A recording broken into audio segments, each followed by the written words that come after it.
After a game as big as Left 4 Dead 2, where would you go with the franchise? There was a pitch with Left 4 Dead 3 taking place in Morocco and having sort of a free roaming environment, but that didn't end up coming to fruition. That's where modpacks really come in to try to fill the void. One such modpack kind of sticks within the realm of canon while adding more and more to Left 4 Dead 2. It adds a lot. It's called The New Old, and it's made by a random individual. You can find it on the Steam Workshop. And when I say it is an expansion, I really mean it. It has over 500 items. It is massive. It adds a ton to Left 4 Dead 2, maybe a little too much because the game kinda chugs as a result of it. Not so much in terms of frame rate, but in terms of, overall stability. I had more than a few crashes playing The New Old.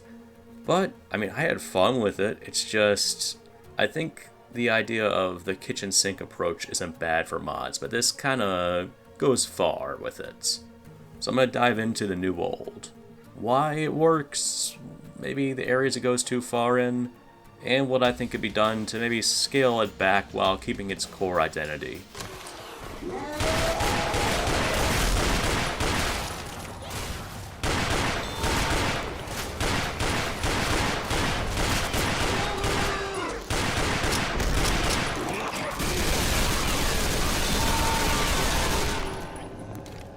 So, The New Old. It replaces our regular survivors with 4 unnamed anonymous survivors.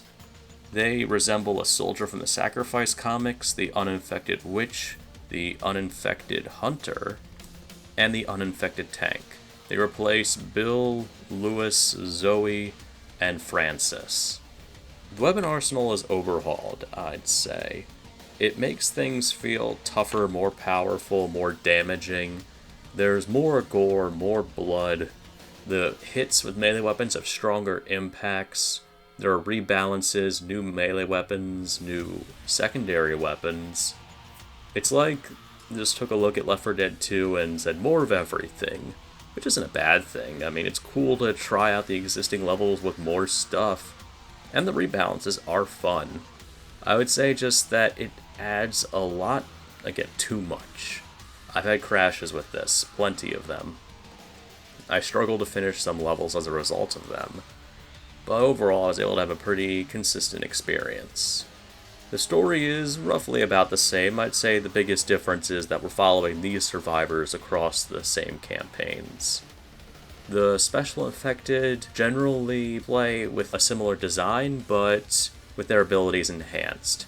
Across the board, the more approach also applies to the infected. So hunters will travel in packs, usually 2 or 3 of them, and they'll try to pounce you simultaneously. They also can redirect in midair, and they are a pretty insane threat to fight. The tanks are tougher, they create shockwaves when they hit the ground. They stagger when they take enough damage, like a breather, because they're more of a boss fight now. They sort of feel like what some other mod packs have tried to do, where they make the tanks super tough, but I'd say the execution on this was better, because it felt like there was a little more breathing room to fight this guy, while still giving him more buffs to make him this ruthless threat.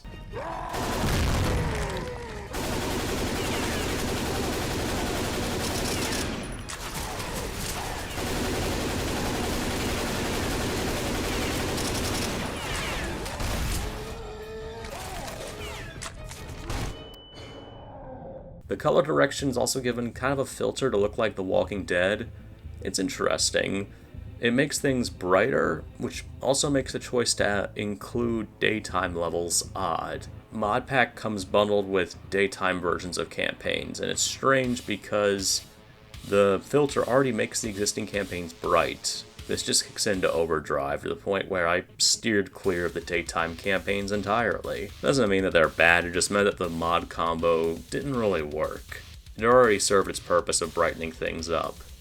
But the weapons, I really like them. I like the redesigns and overhauls done to them. They look nicer, there's more variety. The pistols can appear in different designs.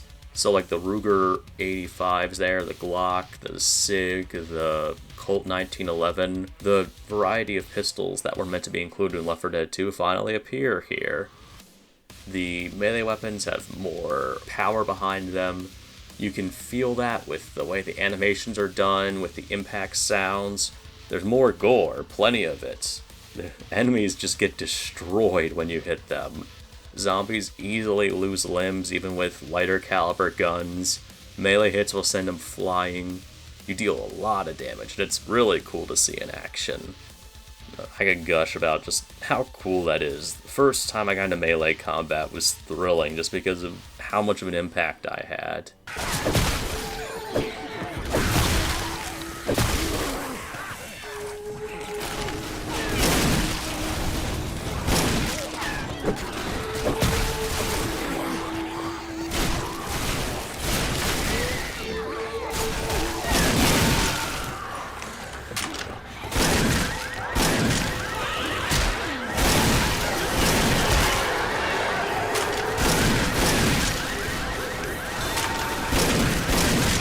The weapons, overall, I would say, play within the same boundaries. That's why this feels more like a Vanilla Plus thing than a proper sequel, but I would say staying within the boundaries of Left 4 Dead is still pretty fun. It doesn't try to present itself as, like, the next generation. It's more like an expansion pack. Sort of like Perseus Mandate or Extraction Point for Fear. And this also means that existing guns and such are buffed. The pistols are buffed, SMG is buffed. Generally speaking, the guns that you might have neglected before get better uses here. Or they serve entirely unique purposes, so they aren't redundant. So if you thought the shotguns were too similar, the wooden shotgun is now a double-barrel over-under shotgun, with better accuracy, better damage. It's a real blast to use. The downside is that it only has 2 shots, and you need to reload after that. The regular SMG is now a Tech 9. It's a secondary full auto. I've seen mods before that turn one of the SMGs into a secondary weapon. I think this does a good job of it. You'll find other weapons have been buffed accordingly. I don't think there are any real nerfs to speak of. Everything's stronger, which is good because the special infected are stronger. So the guns actually feel kind of balanced in the end. They aren't overwhelming because you need more damage to take on, like, the tougher jockeys, the tougher hunters. It can mean that it's a little tough to stop a special infected from pouncing on you, but again, if you time things right, if you coordinate with the AI accordingly, it's not a huge deal. Combat is fun, and I think that the new world succeeds on that front. It revamps Left 4 Dead 2's combat just enough to feel fresh, without losing sight of what made it fun in the first place.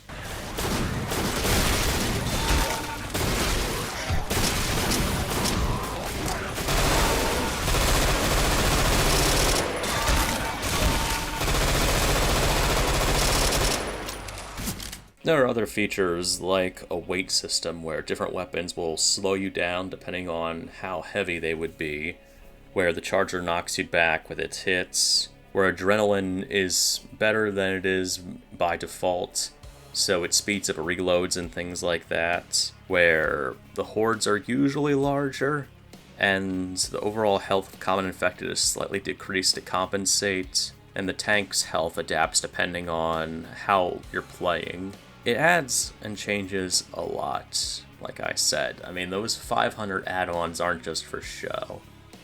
But, again, there are consequences to that. There are some levels like the Sacrifice, where I played them and it didn't load the sounds just because of how much was being loaded at once, or where it crashed during the tank fight in the Sacrifice, after having some issues loading the sounds. I mean, don't get me wrong, this stuff is cool. I like how there are more things added to these campaigns.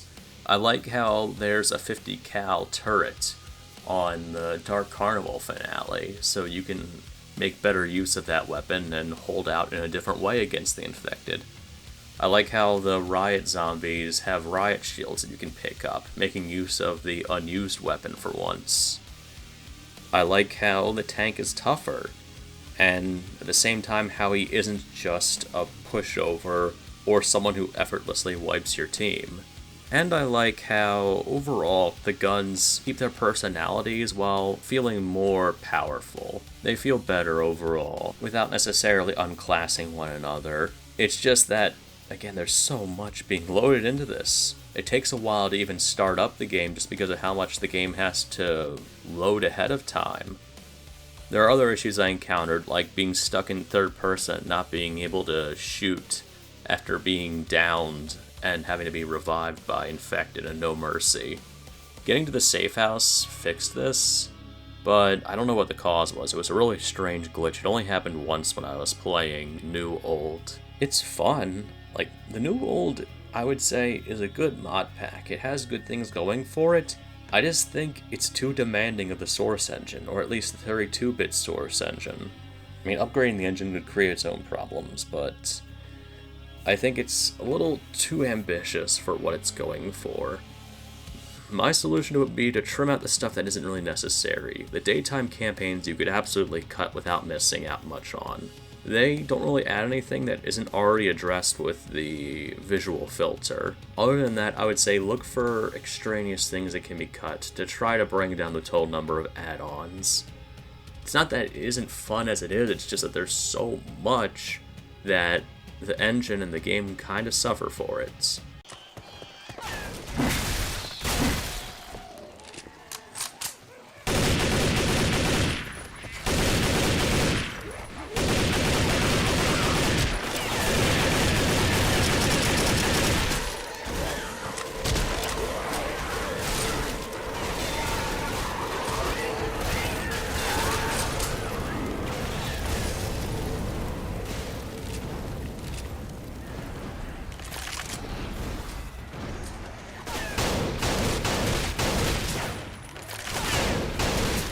It is fun, though, and I have to say, I think that the add-ons were mostly chosen in a way where they had good chemistry with each other.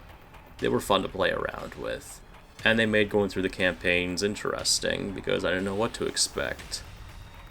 I just hope that the crashes and such can be fixed, probably by cutting down the add-ons, but if there are other ways to fix it, that'd be cool too. So shout out to a random individual for putting together the New Old. I had a good time with it, and I get the vision he was going for. I'm hopeful that some of these problems can be addressed, and I hope to revisit it someday. Because overall, I like the concept of a Vanilla Plus kind of add-on. This felt like a good sort of expansion pack, like I said before. And overall, I think sometimes that's all you can ask for a mod pack. It doesn't have to be revolutionary. They can just take what works about Left 4 Dead 2 and expand on that. So, what do you guys think? Have you played the New Old? Have you played any similar mod packs that stick close to Left 4 Dead 2 while revising or adding more onto it? I always love to hear recommendations and feedback and suggestions of that sort. Thank you guys for watching. Take care.